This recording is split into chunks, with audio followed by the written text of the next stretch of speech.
Proyek pembangkit listrik tenaga panas bumi di Padarincang, Serang, Banten terus tersendat. Warga ngotot menolak proyek panas bumi itu. Penyebabnya, proses eksplorasi yang tidak transparan hingga merusak lahan pertanian warga. Konflik panas bumi di Padarincang, Serang, Banten sebenarnya terjadi sejak tahun 2016 lalu. Ada komunikasi yang tak lancar antara pihak perusahaan pembangkit listrik dengan warga sekitar.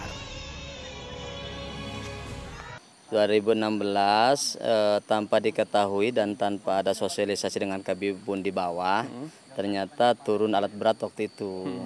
Datanglah beberapa masyarakat kepada dalam arti mengajak untuk bermusyawarah dan dimusyawarahkan waktu itu, dan diketahuilah ini adalah PLTB, waktu itu katanya gas bumi. Tetapi ketika diketahui oleh masyarakat, karena sekarang zaman HP juga, mereka pada nyari-nyari, ketemulah seperti di Mataloko, oh ini bahaya. Kami tanyakan juga kepada kepala desa, beliau berkata, saya tidak tahu menahu, dia bilang kan begitu. Sejak itu, warga tak berhenti berjuang agar proyek geotermal tak dilanjutkan. Mulai dari melakukan pertemuan dengan instansi terkait,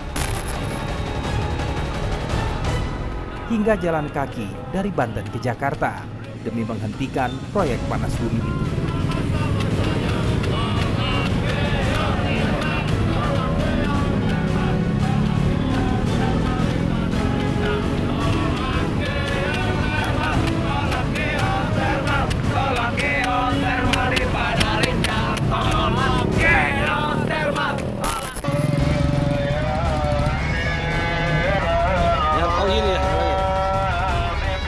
Sejak proyek geotermal dimulai, kehidupan warga penuh dengan kekhawatiran. Ada ulah premanisme yang mengintimidasi warga. Orang-orang preman kami dibentrokan waktu itu dan sering terjadi, akan terjadi gontokan-gontok, tetapi alhamdulillah waktu itu masih dalam keadaan selamat lah gitu. Walhi menilai proses eksplorasi berjalan tidak transparan dan memaksa.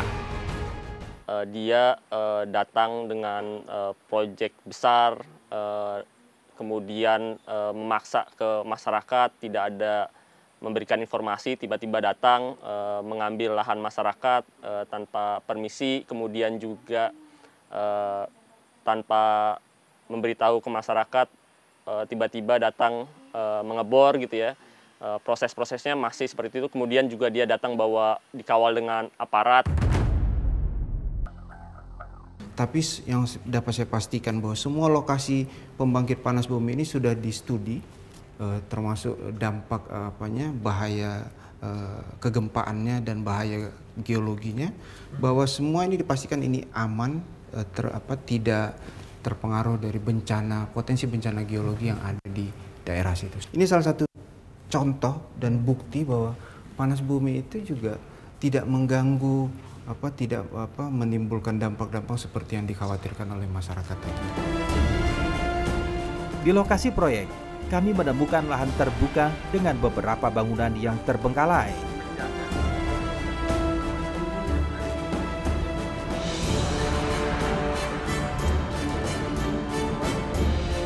Ada 2 penampungan air berukuran besar yang mulai rusak. Ini kan tempat untuk penampungan air biasanya untuk di dalam proyekan geotermal. Nah, ini yang akan menjadi bahan baku sumber pertama air, kebutuhan utama dalam proyek geotermal itu sendiri. Nah, artinya penampungan air ini yang akan menjadi bahan utama karena secara teknisnya atau secara operasionalnya itu membutuhkan 70% lebih bahan baku air dalam eksplorasi kebutuhan geotermal itu. Dilihat dari udara, lokasi proyek panas bumi milik PT Sintesa Banten Geothermal ini berada tepat di atas Gunung Prakasak dan dikelilingi hutan. Walhi menilai ada potensi zat kimia yang muncul di balik proyek ini jika diteruskan. Ya, ini yang bakalan kemungkinannya sih yang dijadiin titik pengobrolan atau eksplorasi dari energi panas bumi itu sendiri, seperti itu. Kalau di dalam master plan proyekan geothermal itu bisa lebih dari 3.000 meter kedalamannya untuk menemukan sumber energi itu sendiri. Thermal ini kan ada zat kimia yang pastinya akan ditimbulkan. Nah, kalau kita melihat dari pemukiman warga itu kan sangat dekat sekali. Itu kurang lebih bisa sampai kurang dari 5 km lah jaraknya. Kalau diambil garis lurus itu sekitar 2 sampai 3 kiloan lah. Panas bumi adalah energi bersih yang ada di Indonesia. Penggunaannya telah dilakukan lebih dari 30 tahun. Berada di wilayah cincin api, Indonesia menjadi negeri dengan cadangan panas bumi terbesar di dunia. 40% total panas bumi dunia berada di Indonesia. Namun pengelolaan panas bumi itu selalu memunculkan konflik dengan masyarakat sekitar.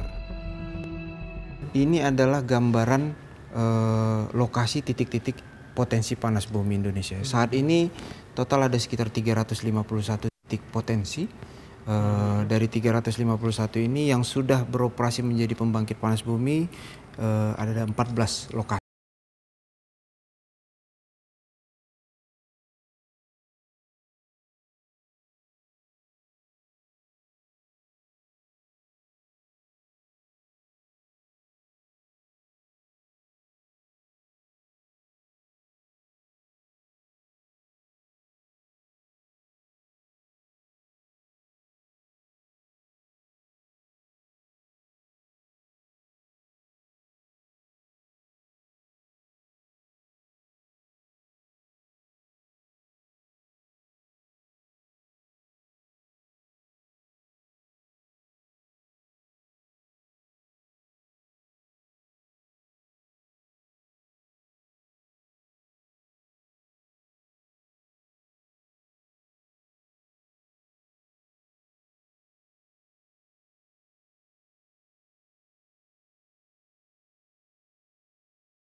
Di turbin inilah uap panas dikonversi menjadi energi listrik.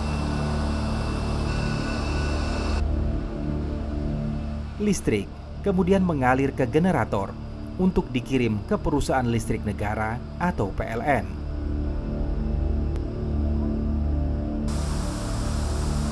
Proses ini sama sekali tidak mengeluarkan emisi, alias 100% energi bersih. Lalu bagaimana kondisi warga desa sekitar panas bumi?